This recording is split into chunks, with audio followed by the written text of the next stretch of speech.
Hi friends, welcome back to our channel cook with Stuthi.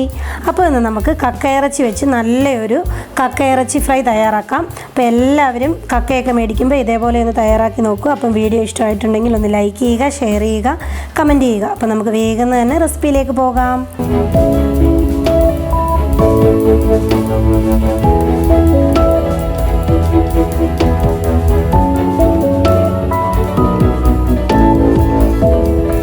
അപ്പോൾ നമുക്ക് തയ്യാറാക്കാനായിട്ട് തുടങ്ങാം. അതിനുവേണ്ടി ഒരു മൺചട്ടി വെച്ചു. മൺചട്ടിയിലേക്ക് ഞാൻ വൃത്തിയാക്കിയ ഒരു 1/2 കിലോ കക്കയാണ് ചേർത്ത് കൊടുക്കുന്നത്. ഇപ്പോൾ ഞാൻ കക്കയെല്ലാം ഇവിടെ ചേർത്ത് കൊടുത്തിട്ടുണ്ട്. ഞാൻ ഇതിലേക്ക് ചേർത്ത് കൊടുക്കുന്നത് ഒരു 1/2 ടീസ്പൂണോളമുള്ള മഞ്ഞൾപ്പൊടി, അതിനുശേഷം ചേർത്ത് കൊടുക്കുന്നത് ഒരു 1/2 ടീസ്പൂൺ തന്നെ ഉപ്പും കൂടെ ചേർത്ത് കൊടുക്കുകയാണ്. എന്നിട്ട് ഇതിലേക്ക് ഞാൻ വെള്ളം ഒന്നും ചേർത്ത് കൊടുക്കുന്നില്ല, കക്കയിൽ നിന്നും വെള്ളം ഇറങ്ങും. അതിനുശേഷം ഞാൻ നല്ല രീതിയിലൊന്ന് മിക്സ് ചെയ്ത് കൊടുക്കുക. മിക്സ് ചെയ്തതിന് ശേഷം ഫ്ലെയിം ഓൺ ചെയ്ത് നമുക്കിത് നല്ല രീതിയിലൊന്ന് കുക്ക് ചെയ്തെടുക്കണം. ഒരു മീഡിയം ഫ്ലെയിമിലിട്ട് നമുക്കിതൊന്ന് കുക്ക് ചെയ്യണം. അപ്പോഴത്തേക്ക് ഇതിൽ നിന്നും വെള്ളമൊക്കെ ഇറങ്ങി കക്ക നല്ല രീതിയിൽ കുക്കായി വരും. അപ്പോൾ നമുക്കിത് അടച്ചു വെച്ചൊന്ന് കുക്ക് ചെയ്യാം. അപ്പോൾ ഇവിടെ കണ്ടോ, നമ്മുടെ കക്കയൊന്ന് കുക്ക് ചെയ്യാൻ വെച്ചിട്ട് ഒരു 10 മിനിറ്റ് ആയിട്ടുണ്ടായിരുന്നു.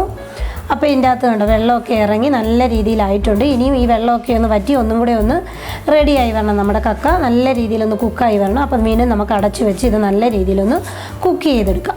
അപ്പോൾ ഇവിടെ നമ്മൾ അടച്ചു വെച്ചിട്ട് വീണ്ടും ഒരു 5 മിനിറ്റ് ആയിട്ടുണ്ടായിരുന്നു. ഇപ്പോൾ നമ്മുടെ വെള്ളമൊക്കെ വറ്റി നമ്മളുടെ കക്ക കണ്ടോ നല്ല രീതിയിൽ വെന്ത് റെഡിയായി വന്നിട്ടുണ്ട്. ഇത് മതി. ഇനി നമുക്ക് ഫ്ലെയിം ഓഫ് ചെയ്ത് ഇത് മാറ്റി വെക്കാം. അതിനുശേഷം ഞാനൊരു പാൻ വെച്ചു. പാനിലേക്ക് ഞാനൊരു 4 ടേബിൾ സ്പൂണോളം ഉള്ള വെളിച്ചെണ്ണയാണ് ചേർത്ത് കൊടുക്കുന്നത്. വെളിച്ചെണ്ണ അത്യാവശ്യം നല്ല രീതിയിൽ തന്നെ വെളിച്ചെണ്ണ ഒഴിച്ചു കൊടുക്കുക.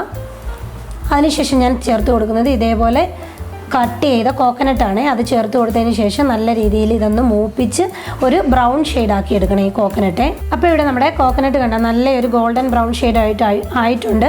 ആ ടൈമിൽ ഞാനിതിലേക്ക് 1 ടേബിൾ സ്പൂണോളം ഉള്ള ഇഞ്ചി ചതച്ചത്, 1 ടേബിൾ സ്പൂണോളം ഉള്ള വെളുത്തുള്ളി ചതച്ചത്, 2 പച്ചമുളകും കൂടെ ചേർത്ത് കൊടുത്ത് ഈ ഇഞ്ചിയുടെയും വെളുത്തുള്ളിയുടെയും പച്ചച്ചുവയൊന്ന് മാറ്റിയെടുക്കാം.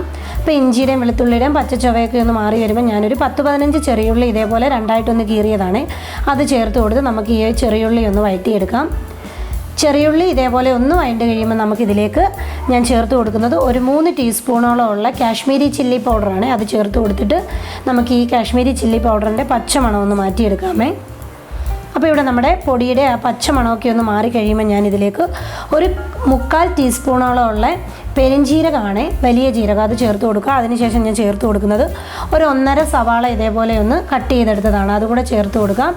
ആവശ്യത്തിന് ഈ മസാലയിലേക്കുള്ള ഉപ്പും കൂടെ ചേർത്ത് കൊടുത്ത് നല്ല രീതിയിൽ ഇത് നമുക്കൊന്ന് വഴറ്റിയെടുക്കാം. ഇപ്പോൾ ഇവിടെ വഴറ്റി കണ്ടോ, ഇതേപോലെ ഒന്ന് നല്ല രീതിയിലൊന്ന് വഴണ്ട് വന്നാൽ മാത്രം മതിയേ. ആ ടൈം ആകുമ്പോൾ നമുക്കിതിലേക്ക് നമ്മൾ ആദ്യമേ തന്നെ വേവിച്ച് വെച്ചിരുന്ന ആ ഒരു കക്കയില്ലേ, അത് ചേർത്ത് കൊടുക്കാം.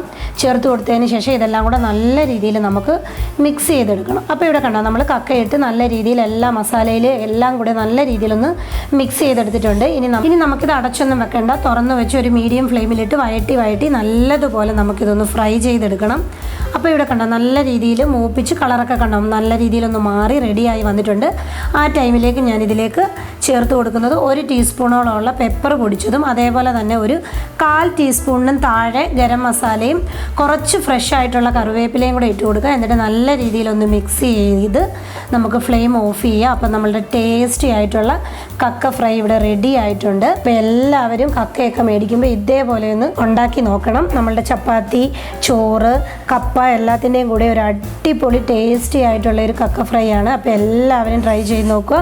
ട്രൈ ചെയ്ത് നോക്കിയിട്ട് ഫീഡ്ബാക്ക് തരിക. ഇതേപോലെ ഒരു പുതിയ റെസിപ്പിയിലൂടെ കാണുന്നിടം വരെ ബൈ ബൈ, ടേക്ക് കെയർ.